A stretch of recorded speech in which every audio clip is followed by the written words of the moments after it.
Greetings to all the fighters, to commissars, to comrades, and all the progressive forces in all parts of the world.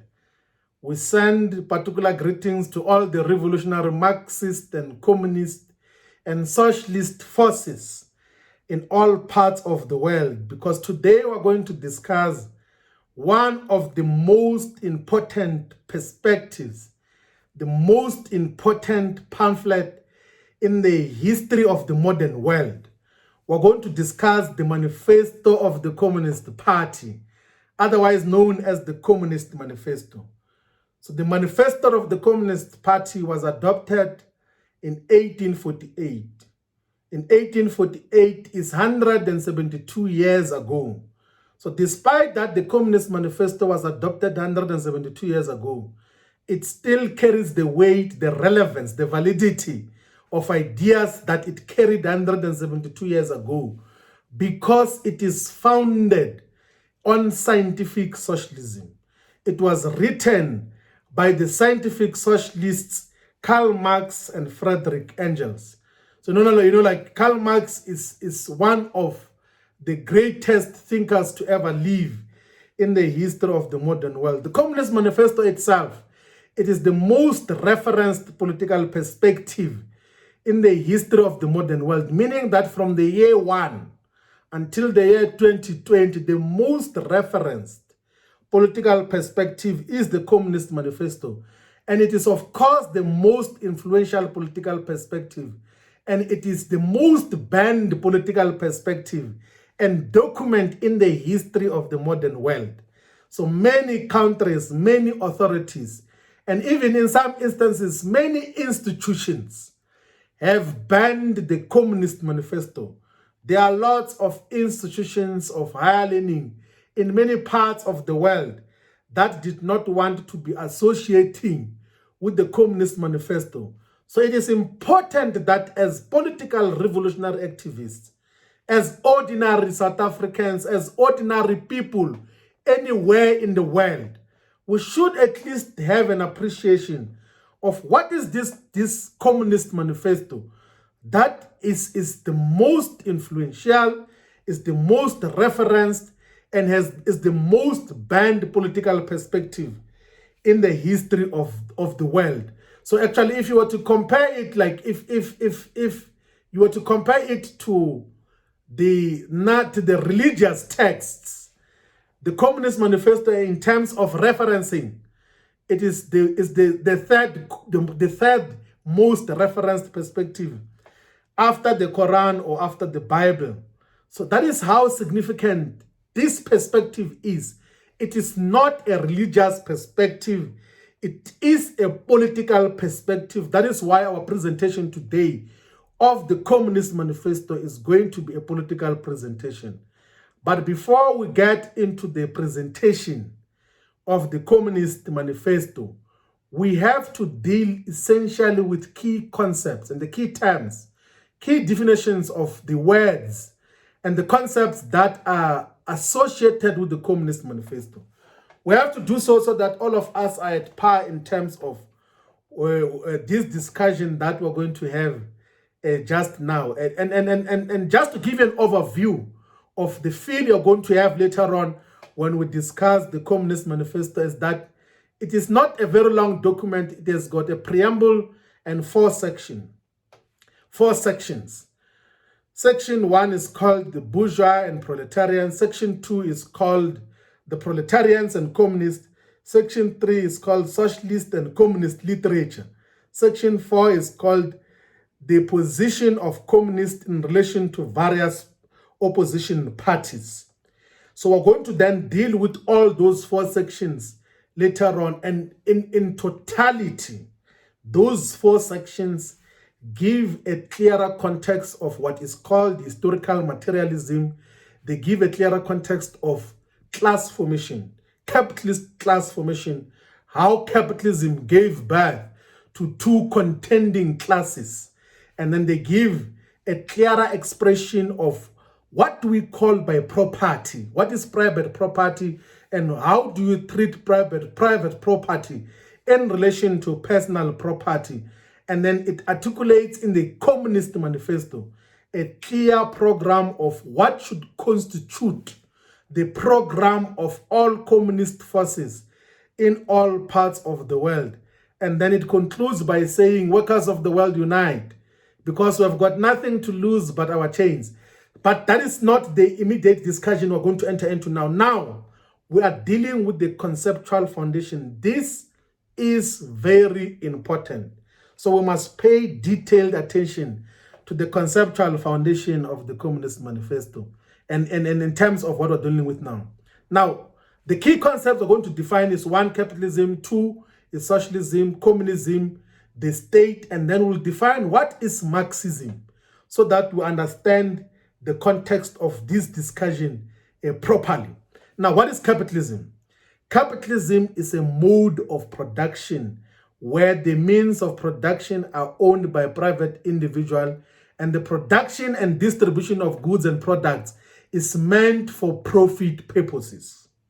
What does that mean? It means that the process of producing goods and products, of producing food, of producing clothes, of producing cars, of producing shelter is the process that is owned by private individuals. And they are engaged in socialized production. In the production, they employ workers, they involve other people in the production, but they take profits for themselves. They are called the capitalists or the bourgeoisie. So in the Communist Manifesto, it uses the word bourgeoisie to refer to those who own the means of production, and the society through which such mode of production is dominant is called a bourgeois society or a capitalist society. That is what capitalism is. And what is interesting, and an interesting observation about capitalism is that it doesn't produce goods and products in response of the needs of the people. It does not respond to the needs of the people. So capitalists do not produce food, do not produce clothes or build houses or provide basic shelter or basic health care because they are responding to a need. They only do that because they want to achieve the profit motive, which is called surplus value in Marxist terms. So surplus value basically refers to profit. That is what capitalism is. That is why also when capitalism enters into a crisis, it is only when it has overproduced goods and services. So, in the past, in the historical development of society, under primitive societies, under slavery, under feudalism, crisis would only define humanity when there is shortage of goods and basic products that were needed for human survival, for human subsistence. But under capitalism, the crisis of capitalism is a crisis of overproduction and underconsumption. So you must go and read separately about that, and it's a discussion which we must have on a separate date. So that is what capitalism is, that it's a mode of production where the means of production are privately owned and the production is happening for private purposes, and in the process of production, it employs the labor of people. It actually takes ordinary people. It turns the entire population into a base of the working class, the proletariat, which it employs to make profit for itself. And in that bourgeois society created, you then have produced two distinct classes, which is the bourgeoisie, the owners, and the proletariat, or they are called the capitalists and the working class. Or in maybe sometimes in modern references, they say those who are rich and the poor. That is what capitalism is all about. It produces a society of rich people this side and poor people this side. And the poor people are involved together with these ones in the production of goods that are needed for human survival. But those goods and services When they are sold in the market, the people who appropriate the most of value out of that is the capitalists themselves. That is what capitalism is. And why are we against capitalism? Fundamentally because it produces poverty. We do not want to have poverty in society. That is why we're against capitalism. Capitalism produces inequality. That is why the global 1% of the top population in the world has got more wealth than the bottom 80%. Meaning that few individuals have got more resources than they need. And those resources are equal to the resources or more than the resources of more than 7 billion people. That is the nature of capitalism.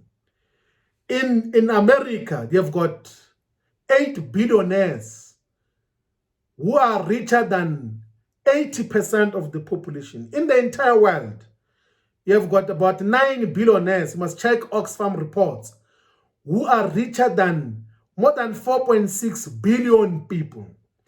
In South Africa, you have got 5 billionaires who are richer than 26 million people, which is more than half the population of South Africa.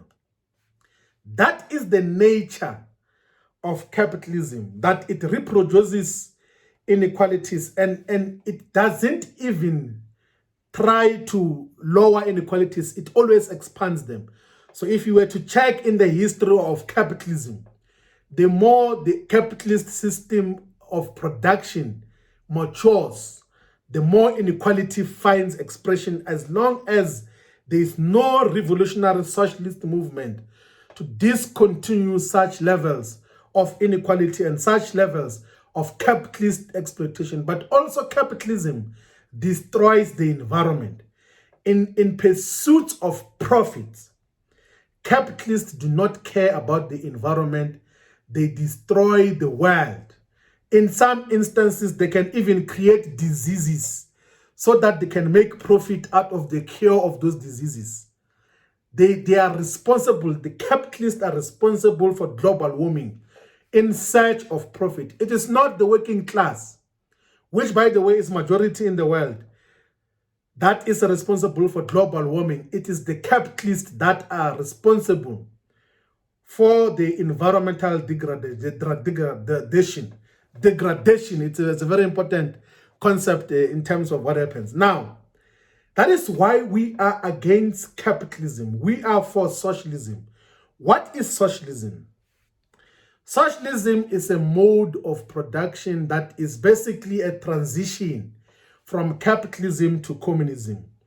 Now, the philosophers have historically come to the acceptance that society has developed historically and in Marxist terms from different stages of human development, from primitive society to slavery to feudalism, that capitalism is just but a phase of human societal development.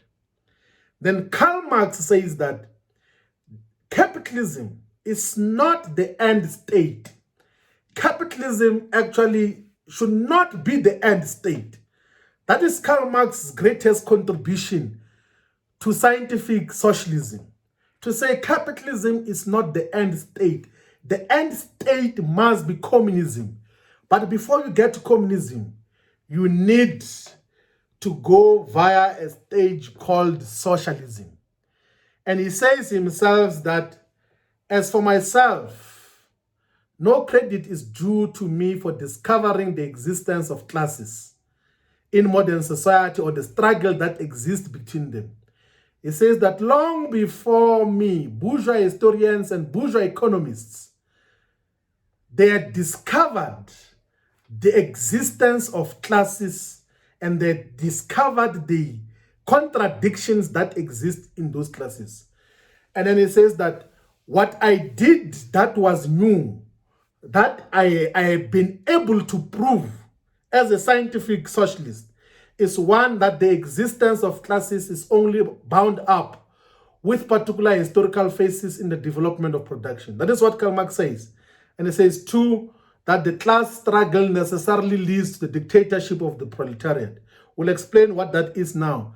And then 3, that the dictatorship itself only constitutes the transition to the abolition of all classes and to a classless society. So socialism refers to the transition from capitalism to communism. So that is the Karl Marx's greatest contribution. And I want to make reference as well to some of the greatest contributors to socialist theory. And I think the quote that actually defines better and clearly what socialism is a quote that is contained in a perspective called Socialism with Chinese Characteristics by Deng Xiaoping. Deng Xiaoping is one of the most outstanding leaders of the Communist Party of China.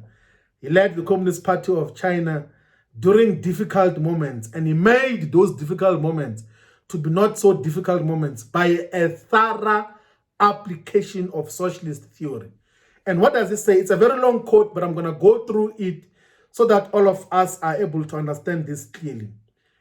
Deng Xiaoping says that what is Marxism and what is socialism? And it says that we have not been very clear in the past about what this is all about. We have said that socialism is the primary stage of communism, and that at the advanced stage, the principles of each according to his ability, to each according to his needs will be applied.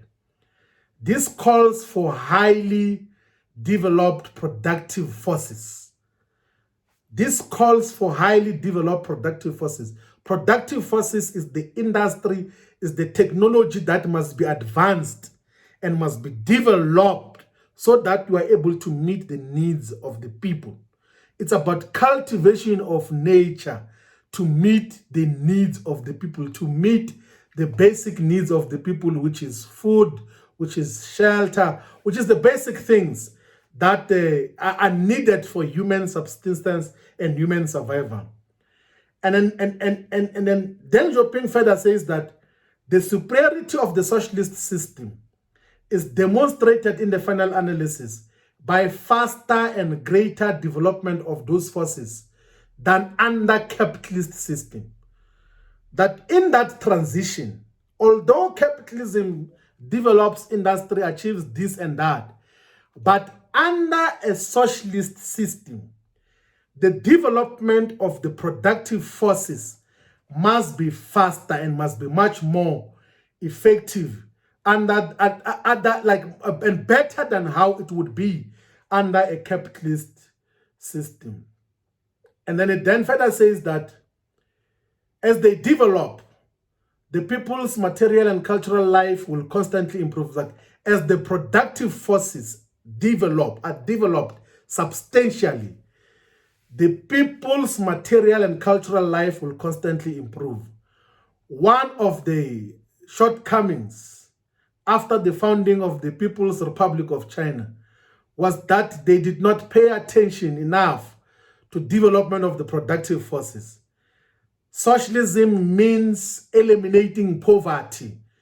Pauperism is not socialism, still less communism. That is very important, that socialism does not mean collective poverty. It means collective wealth.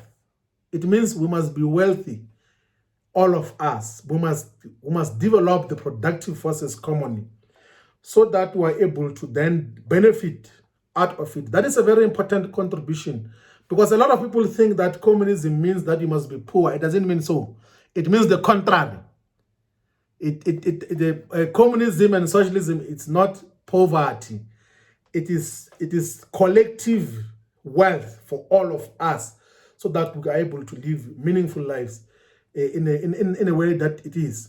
Now, the other important quote that is important to give clearer context to what socialism is, we have to dwell on this so that we understand what we're dealing with later on. It's a quote by Kwame Nkrumah. Kwame Nkrumah is known as the high priest of Pan-Africanism, committed to the unification of the African continent. But one distinguishing and one commendable feature of Kwame Nkrumah is that he's a scientific socialist. He believes in the Marxist analysis of history. He understands the materialist conception of history. He understands the political economic analysis of Karl Marx. He understands the scientific socialism of Marxism clearly than many other theorists on socialist theory. And then he says that socialism in Africa introduces a new social synthesis in which modern technology is reconciled with human values, in which the advanced technical society is realized without the staggering social malfunctions and deep schisms of capitalist industrial society. That is what Kwame Nkrumah says. And an interesting observation he says is that it is the elimination of fancifulness from socialist action that makes socialism scientific. To suppose that they are tribal, national, or racial socialisms is to abandon objectivity in favor of chauvinism. So you must look into that perspective by Kwame Nkrumah when he was drawing a distinction between African socialism and socialism in Africa. There's a perspective called African Socialism Revisited that is written by Kwame Nkrumah. You must go and look into that. It will empower your understanding of what socialism is, particularly in the continental context. And the other important quote which we cannot ignore in terms of defining what socialism is, it's a quote by Chris Hani. Chris Hani was a leader of the Communist Party in South Africa when it used to exist. It doesn't exist anymore. Chris Hani says that socialism is not about big concepts and heavy theory. Socialism is about decent shelter for those who are homeless. It is about water for those that do not have safe drinking water. It is about health care. It is about dignity for the old. It is about overcoming the huge divide between rural and urban areas. It is about decent education for all our people. Socialism is about rolling back the tyranny of the market. As long as the economy is dominated by an unelected privileged few, the case for socialism will always exist. That is what Chris Hani says, that socialism in that transitional phase, there has to be the basic necessities of our people provided. So when we say we're fighting for socialism, we're fighting for those basic necessities, and that can only be achieved through dictatorship of the proletariat, but through development of the productive forces. I said earlier that we'll come back to what is dictatorship of the proletariat. So the proletariat is the working class.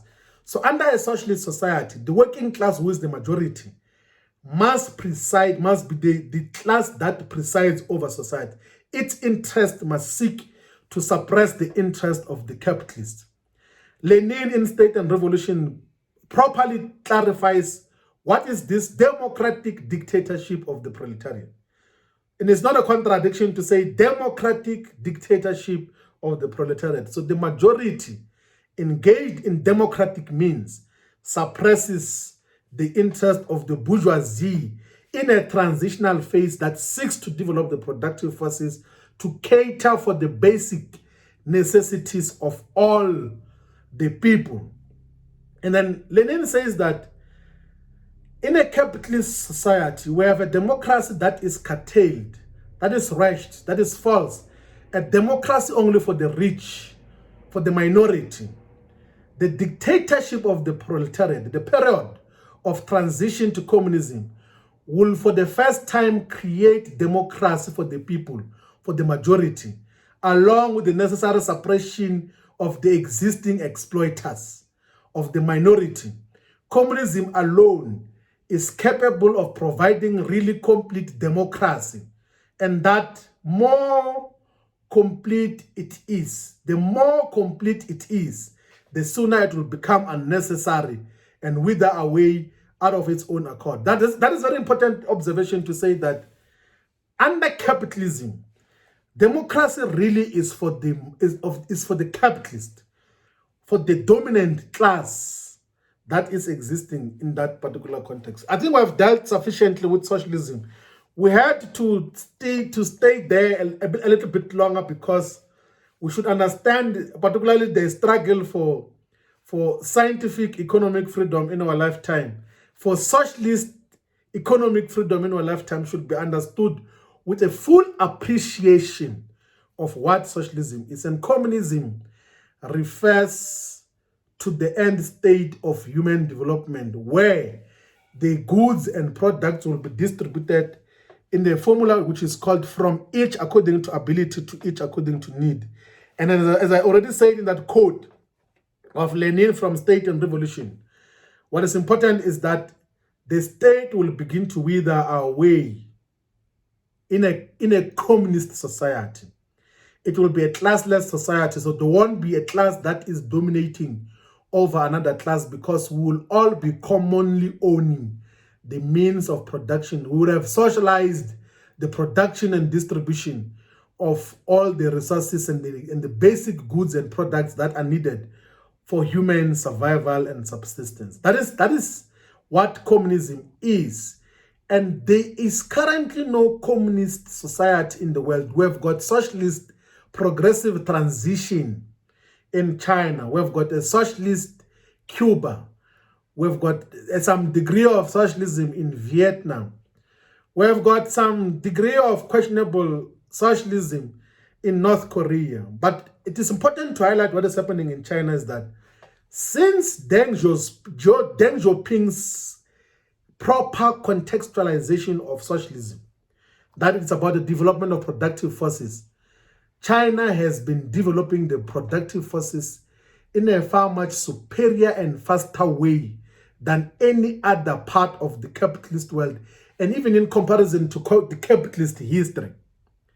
So if you were to check the measures of so-called economic growth in 1978, when Deng Xiaoping made those observations, when he began to redefine the essence of socialism with Chinese characteristics, you will realize that the GDP per capita was far less than $400 per capita, but currently it's at more than $8,000 per capita. And China has been able to take more than 850 million people out of absolute poverty because of socialist development of the productive forces.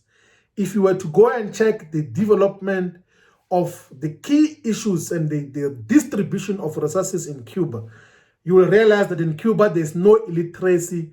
Healthcare is guaranteed access. Everyone is guaranteed access to quality healthcare. That is why Cuba can send medical doctors, more than 40,000 medical doctors from outside its country, to go and help other countries, because socialism and communism is defined by progressive internationalism in the manner that it is. I think I've dealt with that in the immediate, and South Africa is a capitalist society with the bourgeoisie and the working class. And we need a socialist transition to deal with the dominance of the white bourgeoisie. So the bourgeoisie in South Africa, the capitalists, are almost exclusively white because of colonialism and apartheid. So we've got racial capitalism, racist capitalism in South Africa, which is neo-colonial in character. We'll have that discussion in a separate occasion. And that is why we employ Marxism, Leninism as the economic freedom fighters to defeat racist capitalism, to defeat the dominance of few white minorities over the majority, where they are the rich and majority of the black working class population are the poor, in the manner in which capitalist society reproduces itself. Now, we must define what is the state. It is important to give this important the discussion of the state. It is also the foundation of the Marxist-Leninist conceptualization of the state is this Communist Manifesto that we are discussing now. We're going to make a reference to it when we go to chapter 1. But chapter 1 makes an interesting observation that the modern bourgeoisie, that in the historical development of capitalism, that the modern bourgeoisie has established itself a state, meaning that the bourgeoisie has, at last, since the establishment of modern industry and of the world market, conquered for itself in the modern representative state exclusive political sway. The executive of the modern state is but a committee for managing the common affairs of the whole bourgeoisie. That is what Karl Marx says. But that, like, let's take a Leninist conceptualization of what the state is, and we have to be patient with this concept so that we are able to clearly understand the Communist Manifesto. Now, the state, Lenin defines in a perspective called the state and revolution, that the state is basically composed of three components. One, that it is the product of the irreconcilability of class antagonisms. What does that mean? It sounds difficult, but it's not difficult. It is to say that since we all accept that the history of the thus far existing society is the history of class struggle, that the historical stages of human development, in the societal development, primitive society, slavery, feudalism, capitalism. So in all societies which had classes, like which had a dominant class, like slave owners, like feudal lords, like capitalists, that the state then emerges. Initially, it is emerging as if it is a reconciler of the class antagonisms, of the class differences, of the class contradictions that define a class-divided society. But it does not become so. It becomes an instrument of class rule. So to say that the state is a product of the irreconcilability of class antagonisms is to say that it emerges out of a class-divided society to manage interest, but fundamentally, the state is an instrument of class rule. It is a body for the oppression of one class over another. And to legitimate its continued oppression of one class over another, it needs a special bodies of armed men. So that is a component of the state, like the special bodies of armed men, the police, the military, the prisons. That is what defines the state, that its legitimacy is derived out of the fact that it has got a monopoly over violence.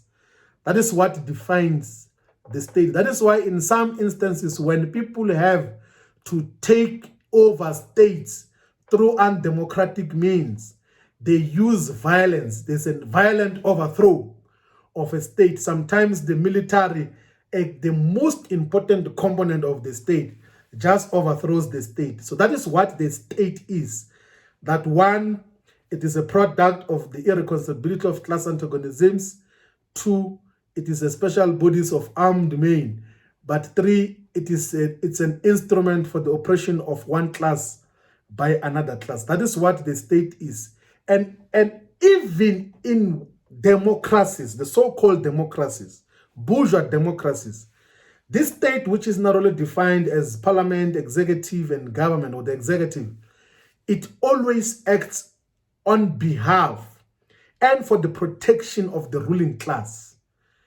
To the extent that when there is conflict between workers and the capitalists in Marikana, the state will send its armed bodies of men to go and kill workers. That is what it does everywhere.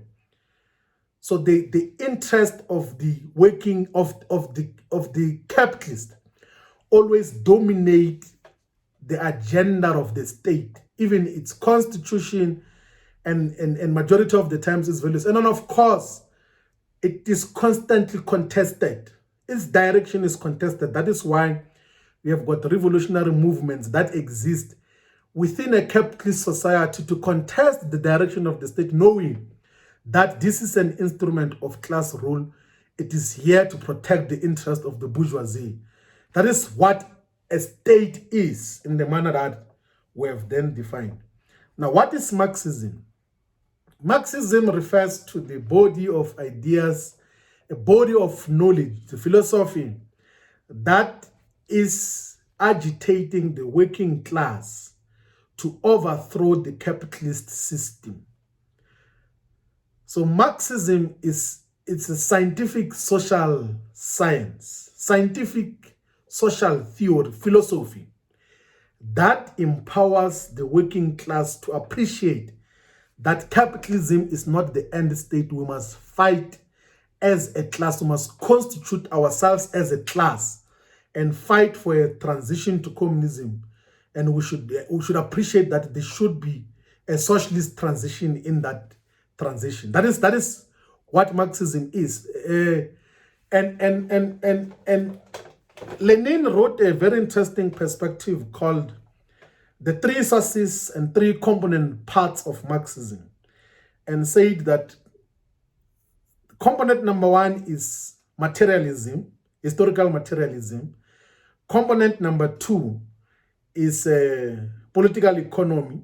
Component number three is scientific socialism, and that the historical materialist concept, the materialist conception of history of Karl Marx, the one which he says that I have discovered that the world, the manner in which it has got to develop, these are different stages of historical development, and that capitalism is not the end state. So that is mostly influenced by German philosophy, and the political economy is influenced by thorough study of English political economy. The source is English political economy. And the scientific socialism is influenced by French socialism. And one thing, comrades, which you must appreciate, all fighters, is that don't ever think that to understand Marxism, to understand communism, you must only study communist and socialist literature. You must broaden your understanding of the existing capitalist system, how it operates. It's a very complex system in the age of financialization, of stock markets, of a variety of other things, of cryptocurrencies in the recent past, of artificial intelligence, of robotics, that are going to reposition capitalism in a different format. You should at all times appreciate all these dynamics. Karl Marx did that. But he did not just do that. He was engaged in the agitation of the working class to overthrow capitalism. Now, although Marxism are ideas that are originally coming from Karl Marx, the body of knowledge that is called Marxism is also enhanced and harnessed by Friedrich Engels, by Vladimir Lenin, by Leo Trotsky, by Antonio Gramsci, by Kwame Nkrumah, by Amilcar Cabral, by revolutionary socialist forces, by Deng Xiaoping. I would say that by Xi Jinping as well, the current president of China. You must go and read Xi Jinping's commemoration of the 200th birthday of Karl Marx in 2018 and understand why is Marxism relevant currently.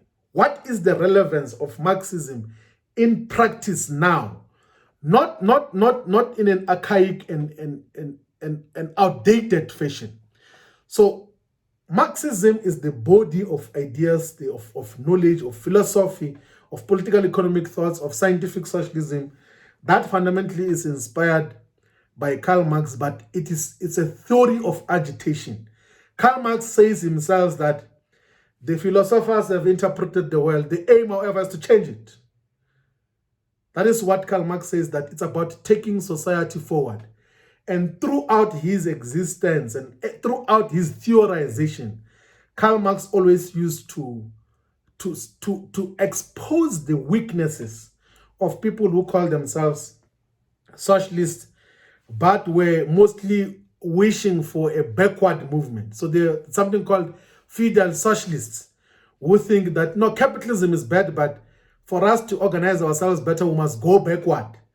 That is what is the weakness of some of the forces even in recent revolutionary movements.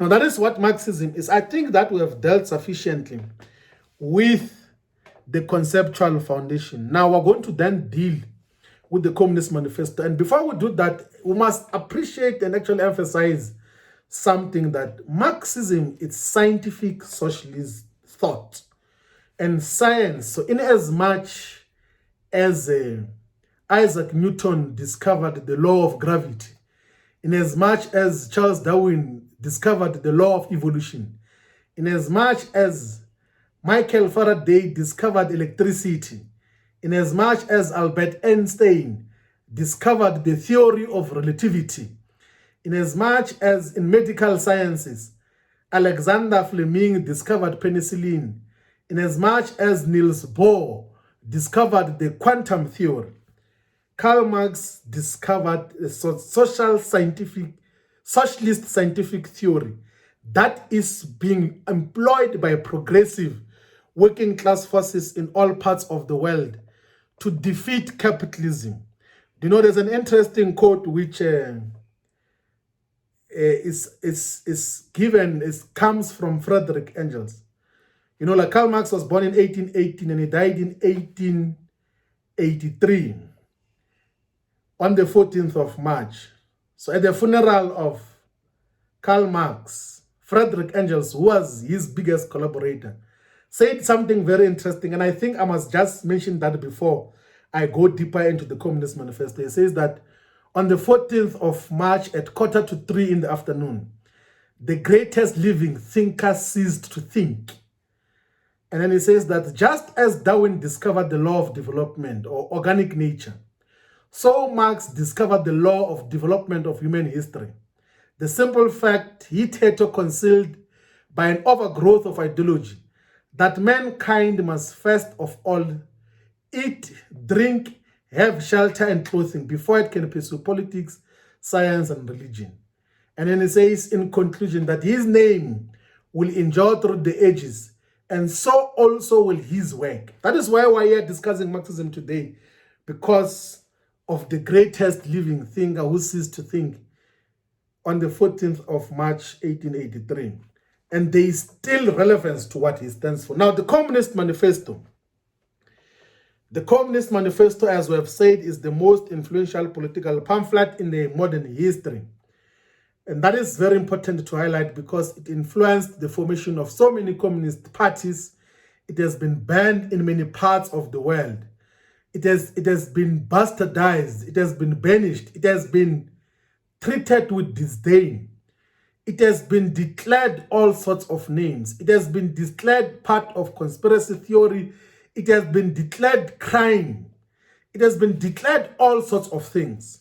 And why is that the case? It's because it speaks to scientific socialism, whose fundamental idea is to overthrow the dominance of capitalism in society.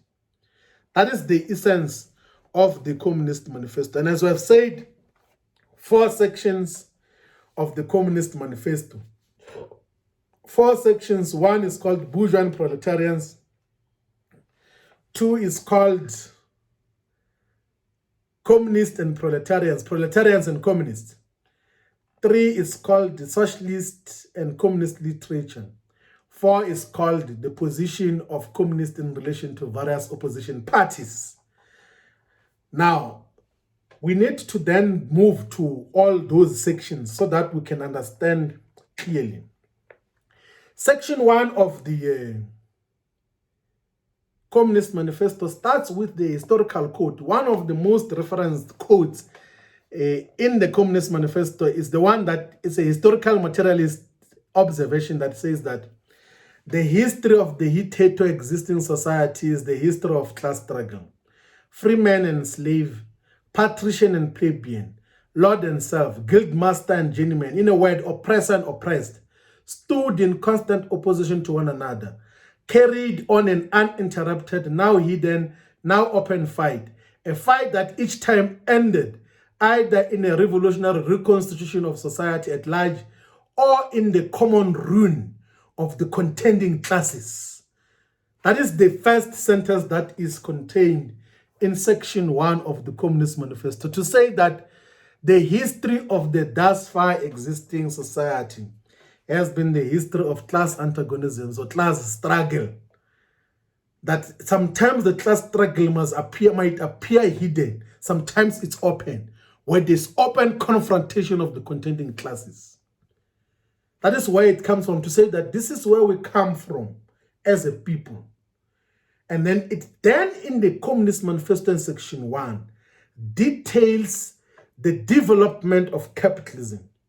And it actually even goes to as far as saying that the bourgeois revolution has been progressive in as far as the destruction of feudal mode of production is concerned. That in as far as the destruction of the feudal system, capitalism has been very progressive. And why? Because it revolutionized industry. It actually made it easier to cultivate nature for human survival. It produced a lot of things, including technology, the machinery, a variety of other things. It constantly does that. It introduced new forms of trade, and it actually illustrates that the discovery of America, the rounding up of the Cape, has been part of that industrial development, which in as far as destruction of feudal mode of production is progressive. So someone will come and say, no, the Communist Manifesto says that the Communist Manifesto is saying that capitalism is progressive. No, it is not progressive. It was progressive in as far as the destruction of the feudal mode of production is concerned. And there's an interesting thing that we must go and look into, because in the 1882 edition of the Communist Manifesto, the preface, the last one, which was written jointly by Karl Marx and Friedrich Engels, Karl Marx begins to have a deeper appreciation that in a Russian context, it will be revolutionary for communist forces from even peasant society, without waiting for the development of capitalism, can develop the productive forces in a faster and much more efficient way than capitalism would do. So you must go and look the preface to the Russian edition, 1882. That is the last preface which Karl Marx wrote to the Communist Manifesto. Now,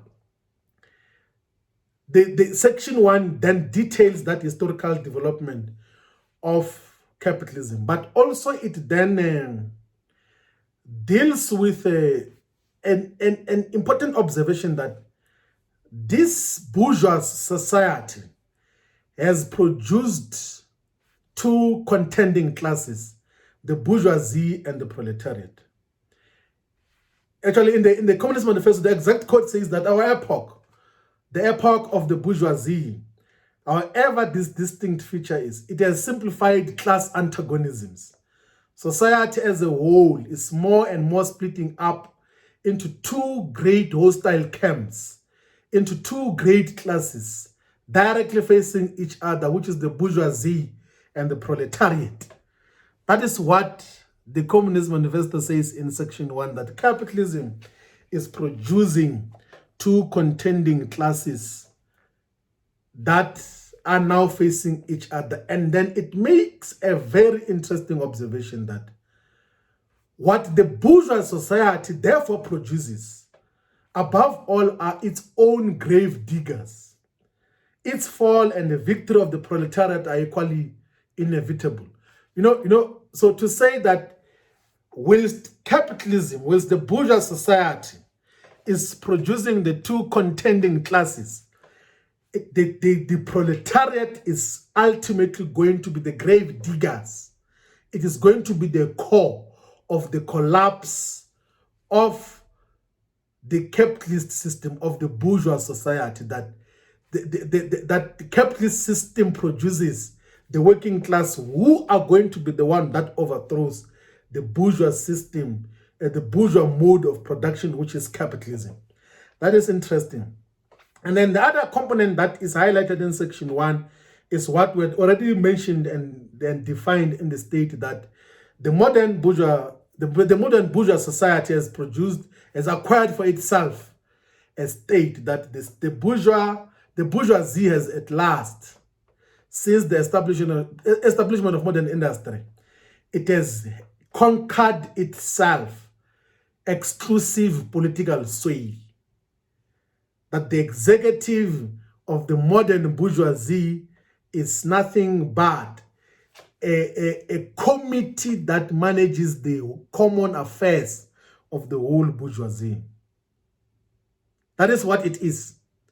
So the executive of the modern bourgeois state, you must just actually look for many examples wherever you are of how the bourgeoisie dictates on the decisions of the executive. That is how it is. And these definitions are made in a Communist Manifesto, which we said was adopted 172 years ago. We're going to dwell on these things, comrades. We must be very patient because it is a necessary discussion which we must understand, all of us. Time is going to be of essence, but we must stay on this.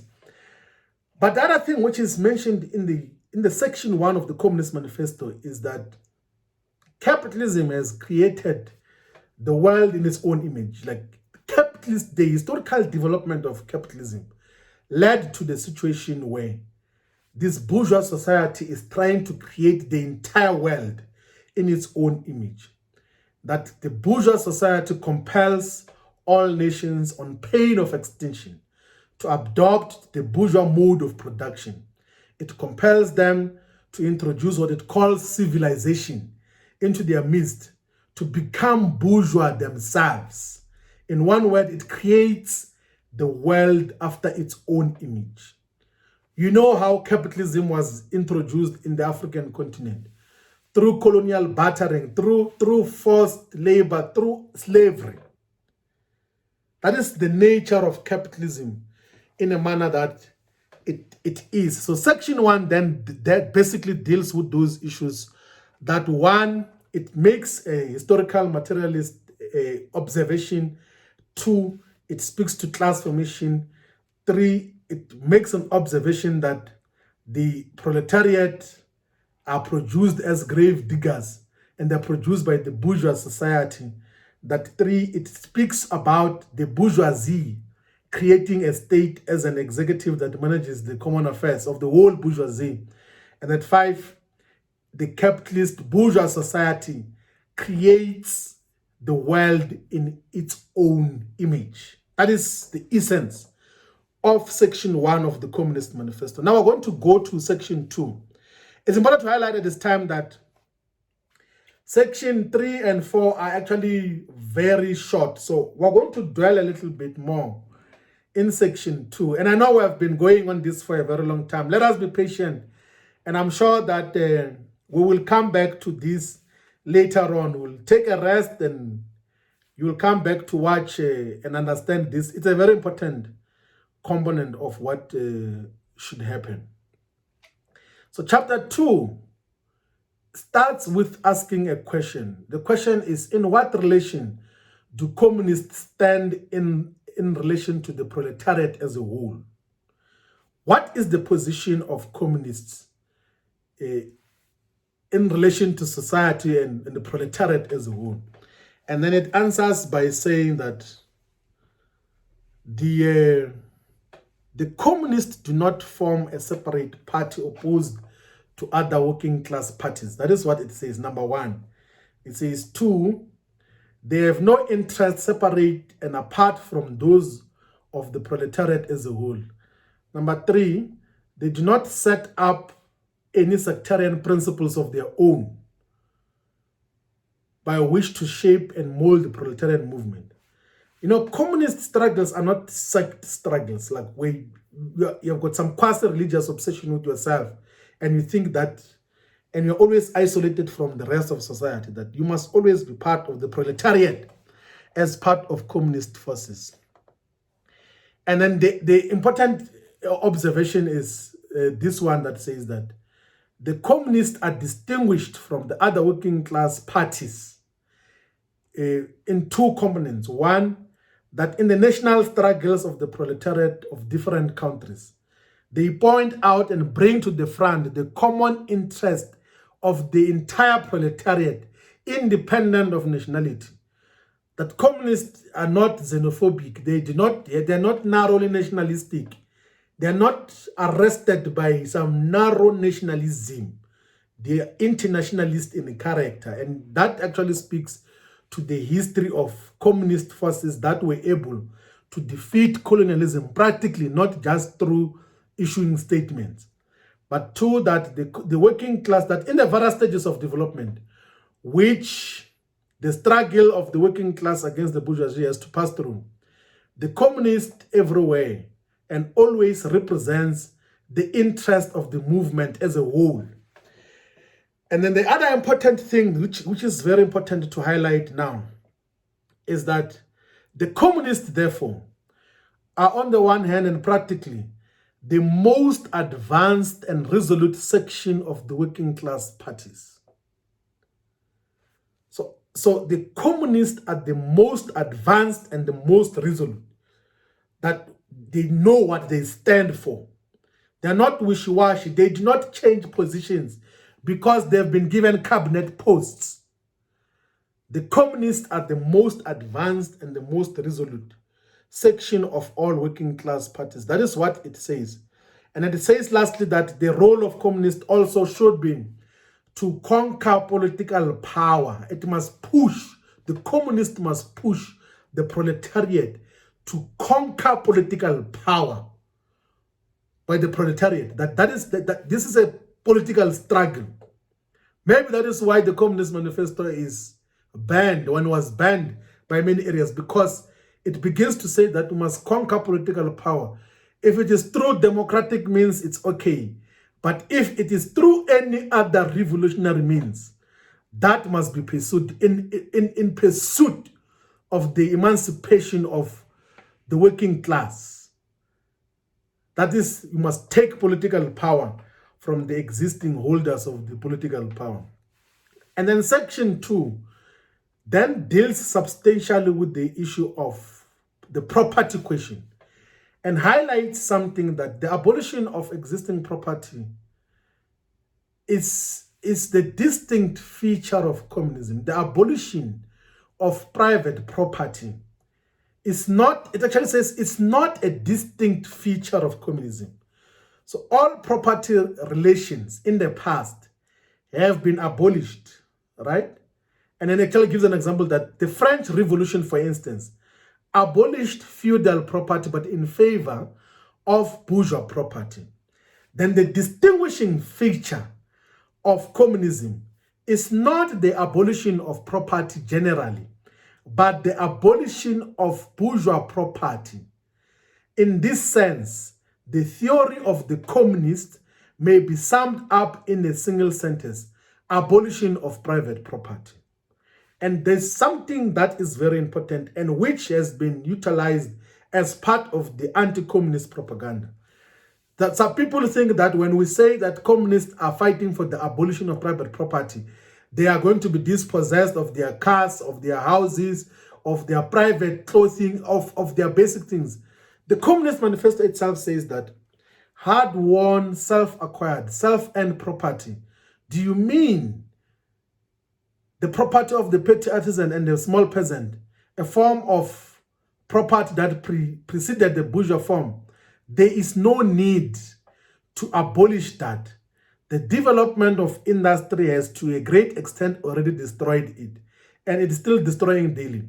And then the further says that we as communists, we by no means intend to abolish this personal appropriation of the products of labor, an appropriation that is made for the maintenance and reproduction of human life. That there is no intention to take personal non-exploitative property from people. What is due for expropriation is private property that exploits labor. It actually says that communism deprives no man of the power to appropriate the products of society. All that it does is to deprive him of the power to subjugate the labor of others by means of such appropriations. I think that settles this issue of the property questions, because part of the bourgeois objections to the communist credo, to the Communist Manifesto, to the communist thought, is that it is going to abolish private or personal non-exploitative property. That is not the intention of communists in terms of what happens. But then that part as well of the property then gives a clearer context of capital taking a social status that capital has got a class character if it is privately owned in the manner that it is. Now, there are issues that we must then deal with in relation to Section 2 of the Communist Manifesto. And Karl Marx and Friedrich Engels deal with these issues very patiently, that they are bourgeois objections to communists. And the Communist Manifesto responds to those bourgeois objections. What are those? One, it's a bourgeois objection that once you abolish private property, you are going to lead to universal laziness. Then it then responds that such is not the case. But I think that the most actually cogent dismissal of such bourgeois objections is something which was said by Che Guevara, a Marxist who understood the context of the Communist Manifesto.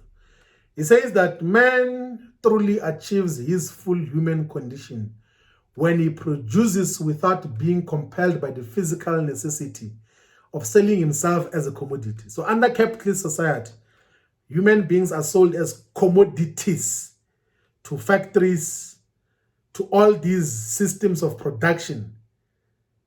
And they work because they have to survive. So the capitalist system, wherever it exists, in majority of the times, it dispossesses people of their capacity to have subsistence lives. That is why it takes their land, it takes their means of survival, it urbanizes a lot of people, it imposes taxes on them so that they are engaged in waged labor. They are forced to work because without work, you will not be able to survive. You won't be able to have food, clothes, shelter, and all those basic necessities. Che Guevara dismisses that. And then the other component which the bourgeois objections which were happening that time was, it says, we as communists are reproached for wanting to abolish child labor. It says that for that we plead guilty. That is what the Communist Manifesto says, that we plead guilty. We want to abolish child labor. We are not apologetic about that because capitalism at its infant stages used to exploit even children. It was the most brutal form of system. And then it says that to that we plead guilty. We want to abolish child labor. And then in terms of nationalities, the bourgeois objections to nationalities, the communists were reproached that they want to abolish countries. And then in response, the Communist Manifesto says, since the proletariat must first of all acquire political supremacy, must rise to be the leading class of the nation, it must constitute itself the nation. It is so far itself national, though not in the bourgeois sense of the word. That we must appreciate that although we've got internationalist aspirations, we should be fighting our struggle within a national context. That is what the Communist Manifesto says in terms of what happens. And then the other issue that is dealt with there is on religion. And the dismissal, like it was maybe some intellectual superiority illustration, like it was flexing of intellectual superiority by the authors of the Communist Manifesto. And then they say that on religion, the charges against communism made from a religious, a philosophical, and generally from an ideological standpoint are not deserving of any serious examination. That is what the Communist Manifesto says. But you must go and look into a separate perspective called a contribution to the critique of Hegel's philosophy of right by Karl Marx, where it speaks about religion being the opium of the masses. So Marxism doesn't say that we must abolish churches. And those that did so before, they were not being Marxist about it. Marxism says you must abolish private property. And then the material conditions upon which people exist will determine their consciousness. So bourgeois societies, in many instances, they use all forms of ideas they use some degree of idealism to want to divert the working class from the class struggle. So they use religion as a form of stupefaction of the working class, meaning that they make a lot of members of the working class, of the poor, to believe that their poverty, their suffering, their exploitation, their low wages is because they do not pray enough. Their exploitation, their colonization is because they serve a lesser God. That is not what Marxism speaks about.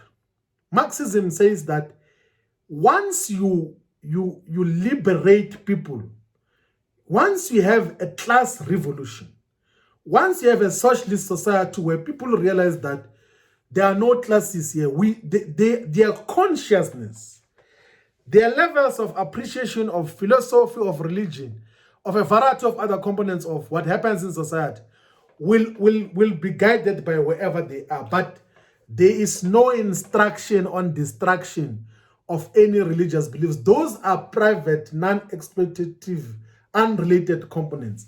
But then, of course, we as working class progressive forces, we should always raise the class consciousness of all forces, including those that go to church, to make them appreciate that their exploitation happens because they are a class, not because they serve a lesser God or because they've not surrendered their last penny to a pastor who is going to escape with that money.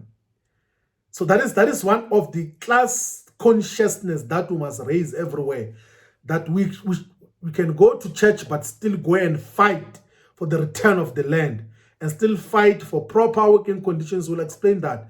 You can still fight capitalism even if you believe in the Quran or in the Bible or in Hindu or in ancestors, in whatever form of beliefs that you have. It has got nothing to do with our understanding of what we seek to achieve. So those are the issues that are dealt with as part of the bourgeois objections to the communist movement. Now then it says, what then happens? What should happen moving forward? What should constitute our struggle moving forward? It then says that the proletariat must use its political supremacy to wrest by degree all capital from the bourgeoisie, to centralize all instruments of production on the hands of the state, of the proletariat organized as the ruling class, and to increase the total productive forces as rapidly as possible. That is important to say, that the aspiration of the working class forces, of the proletariat, must be to use political power and supremacy to wrest by degree all capital from the bourgeoisie, to centralize the instruments of production in the hands of the state, and for the proletariat to organize itself as a ruling class, and to increase the total productive forces as rapidly as possible. So the Communist Manifesto calls for the development of the productive forces, and that happens through taking of political power. That is the important component that is highlighted by the Communist Manifesto. Now, the second, the part that is actually very important in the Communist Manifesto is the one that then deals with the 10 demands of the Communist Manifesto. They're sometimes called the 10 planks of the Communist Manifesto. We can call them the 10 cardinal pillars of the Communist Manifesto. And what are those? And it says that actually the Communist Manifesto says that these demands might apply in some countries, but they are not, it's not like a one-size-fit-all. but necessarily any communist struggle must pursue the following 10 key aspects.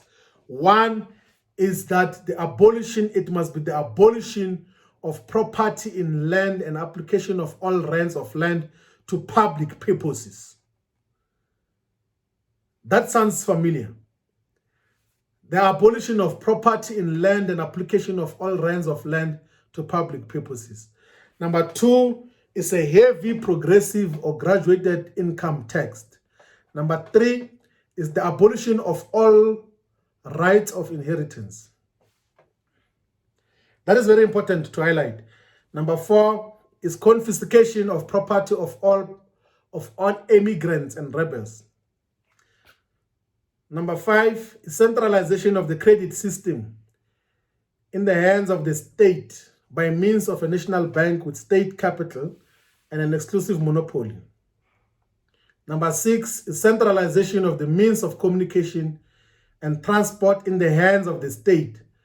Number seven is extension of factories and instruments of production owned by the state, the bringing into cultivation of wastelands and improvement of the soil generally in accordance with the common plan. Number eight is equal ability for all to work, establishment of industrial armies, particularly in agriculture. Number nine is combination of agriculture with manufacturing industries, gradual abolition of all the distinction between town and country by a more equitable distribution of the population over the country. Number 10, which is the last one, is free education for all children in public schools, abolition of children's factory labor in its present form, combination of education with industrial production. Those are the key components and the key demands of the Communist Manifesto. And those who are involved in the struggle for economic freedom in our lifetime, socialist economic freedom in our lifetime, will realize that a lot of those correspond with the 7 cardinal pillars in the manner that it is. The issue of the land, the issue of decentralization of development, the issue of free education, the issue of industrial development everywhere, like full cultivation of the land. So these are the demands that guide all of us in pursuit of socialist economic freedom in our lifetime. And that is what is contained in the Communist Manifesto. Now, the Communist Manifesto, after outlining those key aspects, then comes to say that once we've achieved all of this, in the place of the old bourgeois society, with its classes and class antagonisms, we shall have an association in which the free development of each is the condition for the free development of all. That is the essence of the communist struggles. And that is what the capitalist propaganda has been mobilizing against, because they want to retain their ruling class status in all parts of the world. That is what defines that component. And I've already said that the last 2 sections, which is chapter 3 and 4, or section 3 and 4, are not that detailed, but also in the 1872 edition of the Communist Manifesto, Karl Marx and Friedrich Engels had already said that those sections are, of course, important. They said, actually, we can't change this because it is not even our document. It's a document of the Communist Party. But some of the critique that we're giving in relation to opposition parties, in relation to various manifestations of socialisms in different parts, is no longer applicable because most of those formations are no longer existing. But what were those? It was basically saying that these are reactionary socialism, which is feudal socialism, which aspires to go back, petty bourgeois socialism of the insignificant owners of the means of production, like small shop owners who think that they can bargain within an industrial capitalist system for certain rights. and then something called German or True Socialism. A critique of it is provided that those who are aspiring to go back to the German Philistine system. And then there's something called conservative or bourgeois socialism. So that section belongs to so-called economists, philanthropists, humanitarians, improvers of the conditions of the working class organizations, organizers of charity, like the members of societies for the prevention of cruelty to animals, temperance fanatics, hole and corner reformers. Like that was a critique of those who think that within a capitalist system you can have reforms that will benefit the working class, and they are not committed to class struggle. And another critique was provided to the critical utopian socialism and communism. Same critique that majority of these socialists, they want to achieve a socialist transition without going through a class struggle that must take political power from the bourgeoisie. That is basically the chapter that deals with socialist and communist literature, section 3, in terms of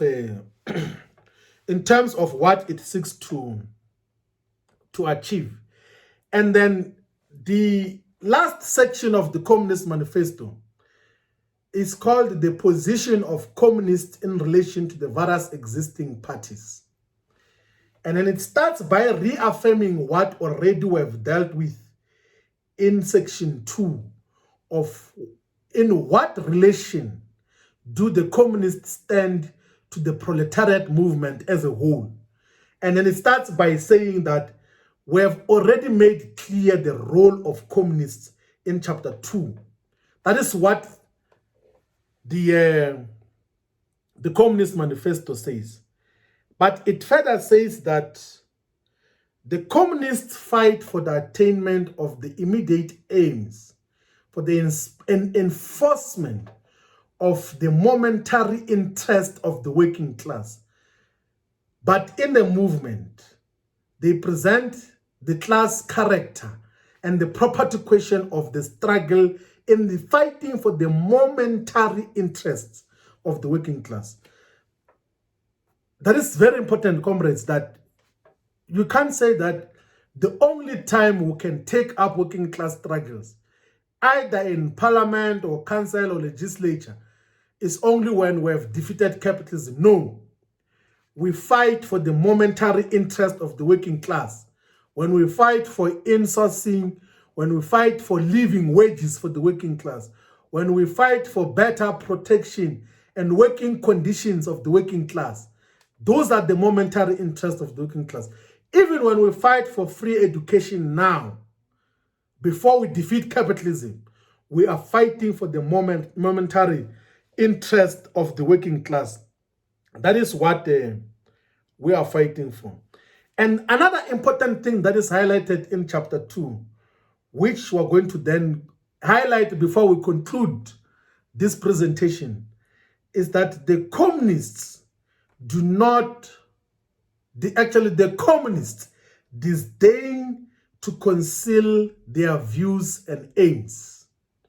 They openly declare that their ends can be attained only by the overthrow, the forcible overthrow of all existing social conditions.